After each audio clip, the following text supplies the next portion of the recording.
All right, joining us today on Pirate Radio Live, Coach Mack is back. Happy New Year, Mack McCarthy. How you doing, sir? I'm good and hope you are. I'm doing well, doing well. Want to give you a thank you for um, getting me off of Georgia. Without you and your voice in my head saying, ignore history, Notre Dame can win. I would not have taken the Irish. So, how about the college football playoff and where we are right now? Is it Ohio State and everybody else, or you think we'll get a couple good games here? I hope for the good games, but it would also be nice to see the best team go ahead and finish the thing out. Ohio State was the best team at the very beginning. Had a crazy, had a tough loss. One of those games that you can lose on the road at Oregon, but then had the embarrassing loss. And I think. I think their coach is way better than people give him credit for, and I know he's lost to Michigan, but I kind of pull for Coach Day now that he's almost in an underdog role, which is seems impossible when you're at Ohio State and have the highest paid roster in America. Oh my goodness! So now Ryan Day's the sympathetic figure that Mac McCarthy's pulling for. Exactly, That's disgusting. exactly. But what a story that would be for him, and all those Ohio State folks would just have to keep taking their losses to Michigan if he can trade them for national championships, I guess. I think they would. I think they would deal with that. The thing that's not acceptable is losing to Michigan and then not following through and winning the whole thing, though. A lot of people have talked about Penn State's easy road, quote Yeah. unquote, to where they are now, and looking forward to their matchup. The Chan Man will be live at the Orange Bowl coming up Thursday night, witnessing Wow. the action live, Coach Mack. Wow, that's nice of you all to send him out there to represent Pirate Radio. He'll be with Penn State alum Zach Kaplan from WNCT at Channel 9. Any side there you're leaning towards in that matchup? You know, I, as hard as it is to swallow the Northern Illinois loss, Notre Dame just has a lot of answers. The one thing we don't know is if they have to pass the ball, can they actually do it Right. well enough to win? But Penn State has more question marks than they do, I believe. Penn State has a better roster. They have more overall talent. But they haven't, outside of the tight end, they haven't shown any ability to have, the big plays, if you will. So I'm kind of riding this Notre Dame thing all the way. I believe. Yeah, I think I'm with you. They do feel like a team that needs to get out in front. I like Riley Leonard, the runner and the heart, but don't know about him really throwing the football. But they seem to be defense, run the ball, and take care of business. That's what they've been. The old, James Franklin can't win a big game. I guess you could argue he still hasn't won one in these playoffs, although they're big games, just not against great competition. So you've kind of got that narrative hanging out there for the game Thursday night. Yeah, I still think that's hanging over his head. He beat SMU, a team a lot of folks didn't think belonged there, and he jumped on them early with a couple defensive touchdowns. It wasn't like they just dominated that game; they dominated on the scoreboard, and then they run into another team that they're favored against. Yeah, I think the jury is still out in terms of big game James. We were talking to David Glenn, I think, on the pregame show, and somebody had asked about, with these group, and you pointed this out too, Mac, to me, the group of five teams beating the power whatever teams and in bowl games and things like that. And Yeah, David Glenn basically said you kind of got to throw everything out when it comes yeah, to these bowl games. So ACC, awful record. American Athletic Conference, great record, and yeah. we saw that with East Carolina knocking off NC State. But do you take anything away from these bowl games, especially now when you don't have the full rosters competing? I don't think the bowl games have ever meant anything, and they mean a whole lot less now. I mean, in terms of evaluating programs or evaluating leagues, or it's Right. all about the matchups. You only get a very small sample size. Um, I know I'm an ACC guy basically, but this doesn't have anything to do with that part of it. I would give you an honest answer one way or the other. They perform pretty poorly, but and they may not be as good a league as they think they are. But I don't think you take much away from bowl season anymore. With the opt outs and the portal and everything else that's going on. I don't see how you can make any judgments about any programs, any leagues, or anything else. But great for the American to because every time they show that list, they're right there at the top, and bad for the ACC PR wise because of every time they show them, they're down there at the bottom with the 0-1 Pac-12. And I poo-pooed the bowls a little bit, the importance of them, my excitement for them, and but when East Carolina kicked off against Yeah, NC State and I saw that jersey, yeah. my pirate blood got a little boiling for the game, and I tell you what, it meant a lot to obviously the seniors on ECU, but Blake Harrell and I guess this program as a whole to go Yeah. and get that win as an underdog, and that was important for ECU, and a great win to give them momentum this offseason. I totally agree. And it's the same thing we've talked about in terms of all the negative that's going on in college athletics in general. When you watch the game, you still care about the game. And Yeah. particularly if it's your team, you still care about that. And you want them to win and you feel good. And internally, that's great. It probably has helped ticket sales. It's probably helped recruiting a little bit in Greenville. There are positives to take away from it. The danger in my mind is just judging the program as a whole just based on the bowl itself. But yeah, there's certainly value in going to a bowl and winning a bowl.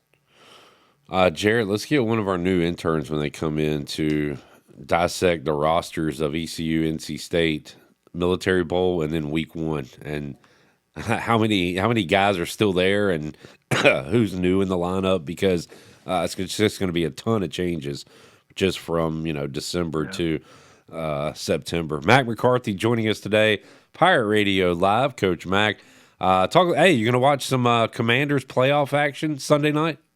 You're not doing anything uh, Sunday night. what they got a quarterback controversy. They got a guy. Who are they going to start? Hey, we got a Heisman Trophy winner. Either way, we're good. There you go. There you go. Seriously, will you watch any NFL playoffs this weekend? Yeah, I'll watch some as long as it doesn't interfere with the basketball game. Yeah. Mac, not an NFL guy. He is a college basketball guy. So, Mac, how busy have you been here calling games? I've been really busy. I had a few weeks where I didn't have but a couple games, but I've got 16 games left between now and March. So it's fixing to pick up. I've got Wake Forest women at Virginia Tech on Sunday. A couple teams trying to find their way right there, but I've got some great teams coming up. I've got Notre Dame, I've got Carolina, I've got NC State. I've got some really good teams. Saw a really good team the other day in Florida State against in Blacksburg, and the leading scorer in the country, a young lady named Tanaya Latson. But yeah, maybe I need to get interested in the NFL. I understand the Bears have asked permission to talk to me. I haven't heard from them, but I'll be glad to talk to them. How often do you get confused with that big bumbling idiot, Mike McCarthy? The only thing we have in common is a name and girth. His bank account and his knowledge of football is way more than me. Mac McCarthy joining us. Pirates falling to FAU on Sunday, Mac, and very winnable game for ECU. Had a few shots down the stretch and chose to go for the win rather than the tie. They lose by 2 points. Got Temple coming up on a Wednesday night, and we'll just keep asking the same question each and every year until we something changes. But why can't ECU win in basketball, Coach Mac? I'm gonna put the headphones down and leave. I'll be back in 30 minutes. The answer is the same as it's always been, and that doesn't change with a season or a coach or anything else. It's always been less than a priority. And even you can pay a coach more, you can spend a little bit more on charter flights, you can do this and do that, but those are all band-aids on a compound fracture. You better fix the problem in a big way. And if you want to change things, it takes a commitment. And I don't know when that commitment will ever be made or if it'll ever be made, to be honest. And it sounds like I'm excusing the poor performance. I'm not. We've all had our chances as coaches there, and none of us have really gotten it done, to be honest. But it's still the root problem is not the people sitting in that head coach's office, in my opinion, because there have been some pretty darn good ones there. Mack McCarthy joining us. One of our issues on the court this year, Coach Mack, is we can't shoot, and that when I say that, I think 3-pointers, but even free throws hurt us on over the weekend. So just a shooting issue for this East Carolina team, and somebody on Twitter. Kind of sent out the idea, hey, Clip Brock, head coach, ECU basketball. And I said, my staff would be a couple of guys you had, Sam Hennett, James Legan, and also Akeem Richmond, who's one of the best shooters I've ever seen live. And I made a promise to Pirate Nation, we will play absolutely no defense. We will not even practice defense, but we're going to shoot threes. We're going to gun it up. We're going to have fun and find somebody that can shoot the basketball because – this team, all the old cliches that teams have done over the years, they play hard. True. They hustle, they fight, but you can't shoot. So it's a struggle. Yeah, yeah, and shooting is in the end pretty critical. And you can go too far. You can have really good shooters that aren't athletic enough, or you can have athletic people that aren't good enough shooters. You've got to have a mix of all that kind of thing. But you don't really improve a ton. You can't like coach them up. You better sign good shooters. That's where that problem is solved. When you're and do you think it's easier or more difficult now to construct your roster with different guys, Coach Mack, with the portal? I guess it would be easier, right? You can kind of handpick what you want, but then again, that roster construction is you do it kind of years out where, hey, we're going to sign this guy and 2 years from now he'll be here. So it's kind of a give and take thing. Do you think it's more difficult or easier now to build the kind of roster you want as a coach? I think it's more unpredictable, and that might actually be helpful. You know, the portal makes it unpredictable. The NIL certainly makes it unpredictable. Great example is Jim Larinaga at Miami, who Yeah. we talked about. Retired because he was tired of the NIL thing, and but the NIL was great when he bought a team and went to the Final Four. It's not so good when somebody came in and bought his players. So there's a little bit of hypocrisy there, or irony, or however kind you want to be to Coach Larinaga, who's a good guy, but and a very good coach. But the unpredictability might actually help because you might just stumble into a good group of guys and of course, nothing's going to last very long, no matter who you are, unless you're one of the true blue bloods who can afford to make sure your roster is full of 5 stars every single season.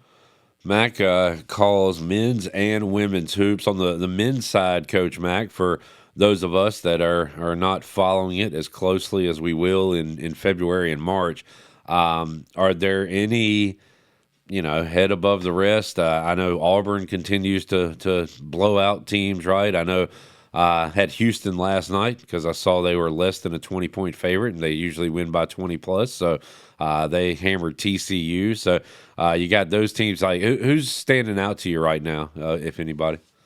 Yeah, again, and I'm tired of saying it, hearing it, talking about it, but the SEC is really good. I mean, they literally, if the tournament was today, they would have 12 or 13 teams in the NCAA tournament. Well, they're not any good in football anymore, so that's fine. They can have basketball, I guess. Yeah, be careful. Be careful with that prediction. No, the SEC, and we've talked about it too on this show. They went out and just hired some great coaches, and they got good coaches throughout that league, and it's showing up on the court right now. Yeah, they really have. Auburn getting Bruce Pearl was huge, and Nate Oates going to Alabama, Rick Barnes going to Tennessee. It looks like Coach Pope at Yeah, Kentucky. Although I'm not sure anybody's ever lost at Kentucky. They've won or won bigger. Calipari goes to Arkansas where they're good, and you've got Paris at South Carolina. You got Golden at Florida. You got Buzz Williams. You got Matt McMahon at LSU, and on and on and on. Beard at Mississippi. Everywhere has Byington at Vanderbilt's got them going a little bit. They have spent the money, yeah. and you can spend money and not win, but you can't not spend money and win. Put that on a T-shirt. Wise words from Mack McCarthy here on Pirate Radio Live. Coach Mack, what you got coming up this weekend? I've got Wake Forest at Virginia Yeah, Tech this week, and then I've got like 2 a week, Sundays and Thursdays, all the way through January and February. Got a few radio games in there, and then I'll finish up probably at the CAA, the men's tournament. I'll do the first 2 rounds. It'll actually be on Flow Sports, but I'll work with Dave Ryan from CBS yeah. for 2 games on a Saturday night and 2 games on a Sunday night at the Mystics Arena in Washington D.C. Good deal. It's kind of a fun time of the year with the NFL playoffs. Yeah. Now we'll throw in some college football playoffs, and then, of course, NCAA basketball heating up. Love once we get into the late stages in the conference tournament, and of course the NCAA tournament. How about Coach Mack? We'll leave you with this. What is the next kind of big shoe to drop when it comes to college football? Whether it be like, will we see a new realignment wave? Will we see changes? I guess there needs to be some talk about this playoff format and what they're going to do in Yes. the future. So will we see that? Like, is there anything on the horizon you think that could kind of maybe have some shockwaves in college football? I don't think there'll be a shockwave right now. This agreement goes this year and next year, and that's it. So you'll see a big change going forward. But I think one immediate change they're going to make. I don't know if we talked about this or not, but I think they'll address the seating even for next year. That they're not going to go through this again, where it makes everybody look bad, to be honest. And I think they'll keep the same format for qualifying for the playoff, but I think they will then reseed 1 through 12 to make it a fair competition. You won't have Penn State getting SMU and Boise, and with Yeah. their path to the semifinals. Yeah. Are you for or against campus site games in the playoffs? I kind of like the campus site games, Me too. but I will say this, we talked about this. I think it would be crazy to do it the opposite way. I think if you played at the lower seeded team, I think that would be a lot more fun. Well, sure. It would be unfair as hell, but it would be fun. I'd be all for it. We talked Hey, to I'm for fun at this point. we talked to John David Baker, East Carolina offensive coordinator, yesterday, and he would like to see the campus sites extend another week or two and Yes, have the good the call. the big bowl games go to the 13th, 14th, 15th best teams in college football, Yes. because he said it was a reward to go to those big bowl games, and you could still have that and the campus site playoff games. I like that a lot. I don't know what to do with the bowl games, to be honest, but Yeah. that makes some sense. But certainly playing on home sites for the 2 18 rounds makes a lot of sense to me. I like what Coach said. Because I heard this point, and I don't know how to, but you've got, who would it have been? Oregon. Those teams that got the buys did not get to play on their home field, at where Yeah, you yeah. had the eighth best team or whatever seeded playing at home. So maybe give them a little reward as well. So yeah, they'll talk about all this stuff moving forward, and we'll see how it goes. How about the NCAA basketball tournament? Are we going to expand to 120 or 180? Get the Pirates in there, maybe? I don't think it'll be that number, but I do think they're going to expand. Excuse me. I do think they're going to expand, and I don't know what the number's going to end up being. Whether it's going to be in the 70s or the 90s. I'm betting on the 90s, though. I've told this a lot on the show, but like my dad told me that my grandfather got like one rare time got tickets to the NCAA regional in I don't know where it was played in North Carolina, but North Carolina got upset in the ACC tournament. I think South Carolina won it. To tell you how Yeah. long ago it was, so they didn't go to the tournament, and my granddad wasn't going to waste that money, so they angrily went to the games and. I probably sat there arms crossed the whole time, but kind of shows you it's come a long way from just one team with the conference champion going to and the small number of teams to where we are now. Yeah, it's hard to believe. When I first got into college coaching, it was 32 teams. There were teams with buys, and VMI of all people, they got to the round of eight. They were one game away from being in the Final Four, and now the odds of them ever winning an NCAA game again, or even getting in the NCAA again, are astronomical. But yeah, the sport has changed considerably. Mack McCarthy joining us. Coach Mack's Sunday night. There's no Game of Thrones or anything. Watch some Commanders football, and we'll talk about it next week. Sunday night, what time? 8:20ish, whatever, 8:15, Who do they play? NBC. Tampa? Yes, sir, Tampa. You got any good Well, shows, by the way? You watched anything?